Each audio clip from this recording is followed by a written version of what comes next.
The blessed visit of Mawlana Hazar Imam to Canada marks a moment of deep spiritual significance and historical importance. Earlier this afternoon, Mawlana Hazar Imam arrived in the Canadian capital, Ottawa, where he received a warm and heartfelt welcome from distinguished Canadian leaders and Jamati representatives. This istiqbal reflected the deep-rooted and enduring relationship between Canada and the Ismaili Imamat. This 7-day visit is not just a series of engagements, it is a journey filled with guidance, unity, and spiritual connection. During his stay, Hazar Imam will meet with Jamats across eastern Canada, strengthening bonds of faith and community. While in Canada, Hazar Imam will also meet with senior national leaders to discuss key areas of mutual interest. In addition, he will participate in the groundbreaking ceremony of a new Jamat Khana in the Greater Montreal area and inaugurate a multi-generational housing project in Toronto. Volunteers work tirelessly, day and night, dedicating their time, energy, and devotion to ensure a memorable and seamless experience. Jamati members of all ages came together with love and unity to welcome their beloved Imam. Earlier today, at the iconic Parliament Hill, our beloved Imam met with the Prime Minister of Canada, Mark Carney. During this important meeting, a joint declaration was announced, introducing new partnerships aimed at improving housing affordability in Canada and advancing international economic development initiatives. Prime Minister Mark Carney warmly welcomed our beloved Imam and praised his global leadership and lifelong contributions to development and governance. He also highlighted the remarkable contributions of the Ismaili community in Canada. He noted that while there are over 120,000 Ismailis in the country, their impact goes far beyond numbers through their dedication to education, entrepreneurship, faith, and service to society. On this occasion, our Imam shared a powerful message. We share the same values that are at the heart of Canada, and we deeply believe in them. Today marks a new chapter in strengthening and expanding our friendship, working together to build a better world.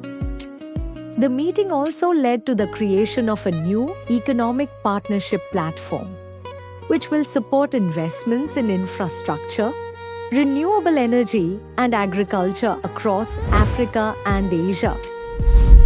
Later, a distinguished evening reception was held at Rideau Hall. Hosted by the Governor-General of Canada, Mary Simon, the special dinner was attended by the Prime Minister and several current and former national leaders.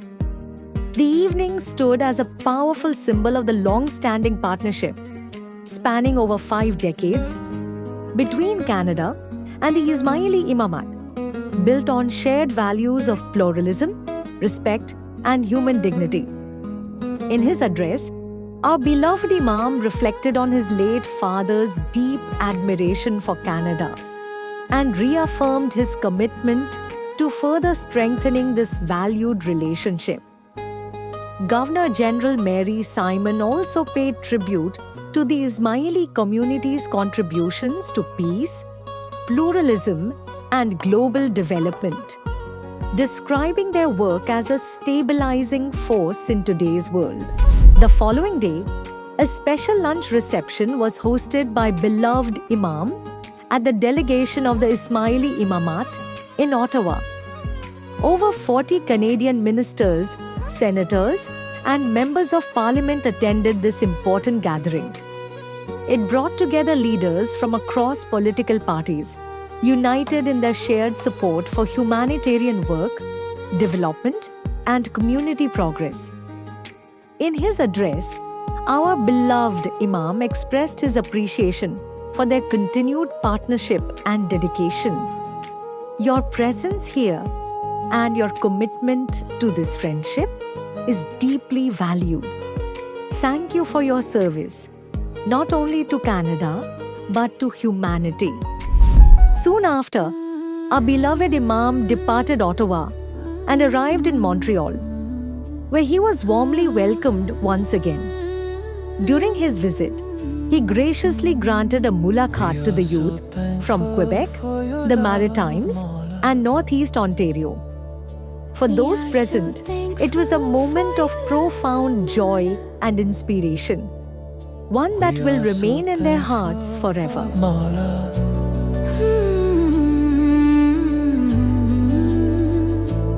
Oh Mawla, our hearts reach toward you, even before our lips speak your name.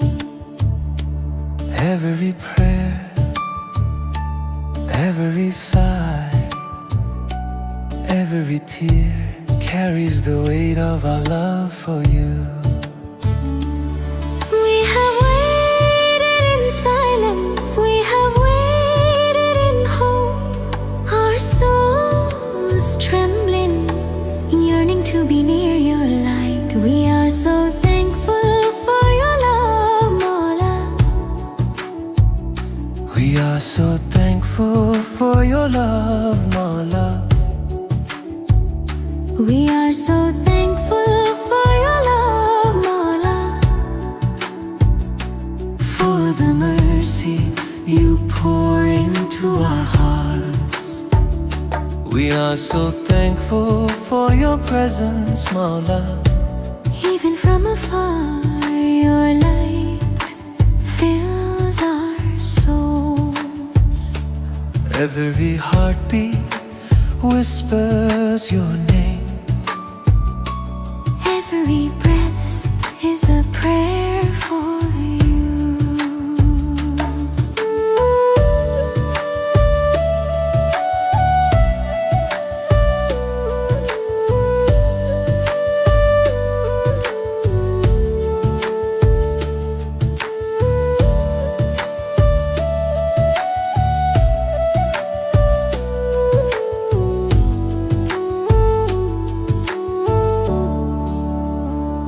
We are so thankful for your love, Mawla. Even in our weakness, we reach for you. Even in our despair, we remember your grace. Our souls ache for your guidance. Our hearts yearn for your sight. Oh, Mawla. Every hidden sorrow, every quiet longing becomes a testament of our devotion and the depth of our love.